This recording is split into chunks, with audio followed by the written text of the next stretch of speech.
Саламатсыздар, урматтуу шаардын тургундары. Азыркы маалда бизде Ленин районунда Чортекова менен Жайыл Батыр көчөсүндөгү бурголоо иштери башталды. Азыр токтоло кетсек, бул бурголоо иштери боюнча тереңдиги 200 метр бурголоо иштери жүрүп жатат.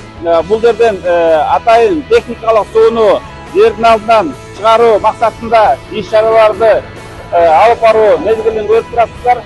Азыркы маалда бул иш-чаралар бүткөндөн кийин бул жерден 65 куб саатына суу чыгып, ошо Чортекова көчөлөрүнүн ылдый жагында жашыл бак-дарактарга, майсандарга жана ошондой эле Жайыл Батыр көчөсүндөгү жашыл өсүмдүктөргө, бактарга суу берилиши максатында иш-чаралар жүрүп жаткан маалы.